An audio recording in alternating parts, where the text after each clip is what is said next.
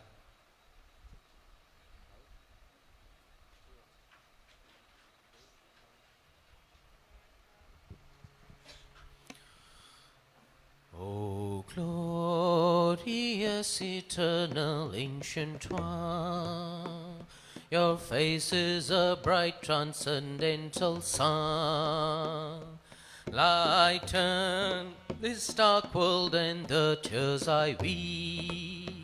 My heart meher I give to you to keep. Creator yet creationless you are, truth and truth's body, divine avatar, who through compassion the three worlds maintains. Destroy this ignorance that life sustains. These five lights are the whirling spokes of breath, of the world's wheel that bears me on to death. Unless you who are infinitely kind break the wheel's hub which is conditioned mind. This incense is my love, these fruits my art, which to please you I have shaped from my heart. Accept them as you would a simple flower that has no use beyond its shining hour. You are myself, I sing to you in praise, and beg your love to bear me through the days, till you, the ever-living perfect one, illume my darkness with your shining sun.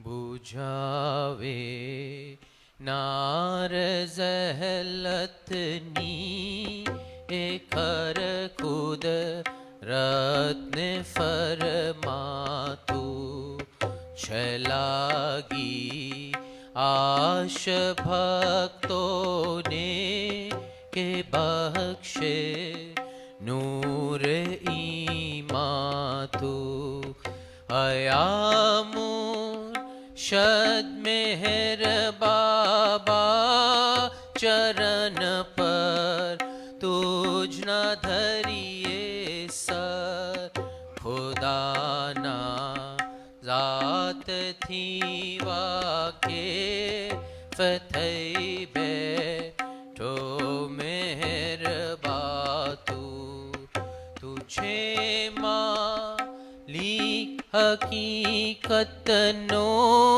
तू आशे भीने आरिफ भी तुझे दरियाए वहदत मारिफत no होई तूफान तू Hamor है रौने ऐसा ले बखस जे ज्ञान इज़्ज़त नू के तू पर मातमा ज्ञानी छने मो तारे रफातू खुदाना प्रेम नो प्यालो पिलावी मस्त हमने कर छे तुझ पर जान सदके सा किया पीद पैमातू हमारी नाव भर दरिए तरावे तो हमें तरिए हमारा ना खुदा ए मेहर बाबा छेनी गे बातू हमारा ना हो खुदा ए मेहर बाबा छेनी गे बातू बुझावे नार जहलतनी एकर खुद रत्न फरमातू छलागी आश भक्तों ने के बख्शे नूर ईमातू।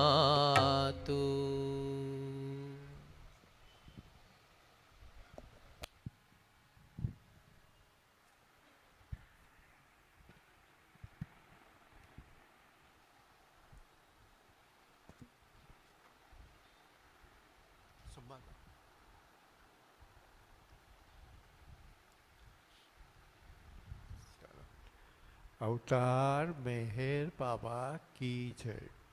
हे परवरदिगार, सबके राखनहार और सबकी रक्षा करने वाले, तुम्हारा कोई आदि नहीं है और न तुम्हारा कोई अंत है। तुम अद्वैत हो, तुम तुलना से परे हो और तुम्हारा पार कोई नहीं पा सकता है। तुम्हारा कोई रंग और कोई रूप नहीं है। तुम अविभाव से रहित हो और तुम गुणातीत हो। तुम अपार हो और अगाध हो, कल्पना और धारणा से परे हो, शाश्वत और अनश्वर हो। तुम अखंडीय हो और दिव्य नेत्रों के सिवाय और किसी भी प्रकार से तुम्हें कोई नहीं देख सकता है। तुम्हारा अस्तित्व सदैव था, तुम सदैव रहते हो और तुम सदैव रहोगे।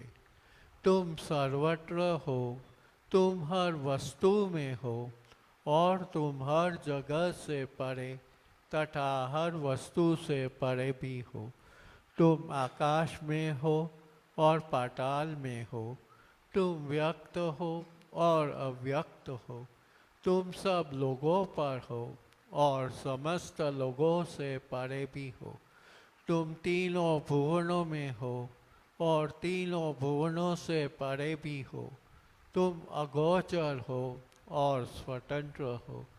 तुम सृष्टि के रचने वाले हो, स्वामियों के स्वामी हो, समस्त मनों और हृदयों के ज्ञाता हो। तुम सर्वशक्तिमान हो और सर्वव्यापी हो। तुम अनंत ज्ञान हो, अनंत शक्ति हो और अनंत आनंद हो। तुम ज्ञान के महासागर हो, सर्वज्ञ हो, अनंत ज्ञान रखने वाले हो। तुम भूत, वर्तमान और भविष्य के ज्ञाता हो और तुम स्वयं ज्ञान हो। तुम पूर्ण दयामय हो और सदैव परोपकारी हो। तुम आत्माओं की आत्मा हो और अनंत गुणों से संपूर्ण एक परमात्मा हो। तुम सत्य, ज्ञान और परमानंद की त्रिमूर्ति हो। तुम सत्य के मूल हो, प्रेम के महासागर हो। तुम सनातन सत्ता हो, ऊंचों में सबसे ऊंचे हो। तुम प्रभु और परमेश्वर हो। तुम पर ब्रह्म हो और परात्परी पर ब्रह्म भी हो। तुम पर ब्रह्म परमात्मा हो, अल्लाह हो, इलाही हो, यजदान हो और मज़द हो और प्रियतम ईश्वर हो। तुम्हारा नाम यजत अर्थात एकमात्र पूज्य है। हे असीम दया के निधि प्रभुराज, हम अपने सब पापों के लिए पश्चाताप करते हैं। हर एक विचार के लिए जो असत्य, अनुचित या गंदा था, हर एक बोले हुए शब्द के लिए जिसे बोलना हमें उचित न था, और हर एक कर्म के लिए जिसे करना हमें उचित न था। स्वार्थ से प्रेरित हर एक कर्म, शब्द और विचार के लिए तथा द्वेष प्रेरित हर एक कर्म, शब्द और विचार के लिए हम पश्चाताप करते हैं। विशेषकर हर एक कामुक विचार तथा क्रिया के लिए, ऐसे हर एक वचन के लिए जिसको हमने पूरा नहीं किया, और सभी निंदा, पाखंड, दम या लोगों के पीछे उनके दोष बताने के लिए हम अनुताप करते हैं।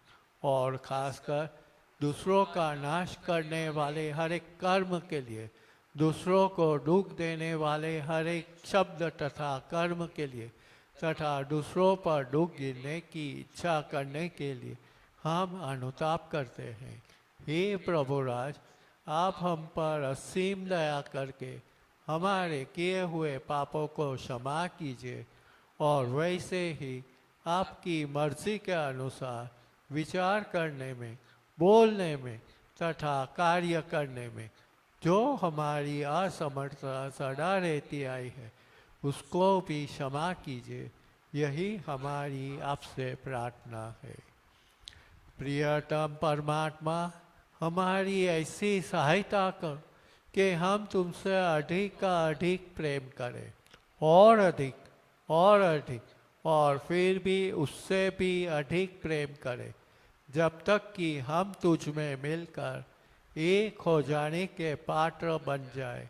और तू हम सबकी ऐसी सहायता कर कि हम अंत अंत तक प्रियतम बाबा का दामन दूरता से पकड़े रहे।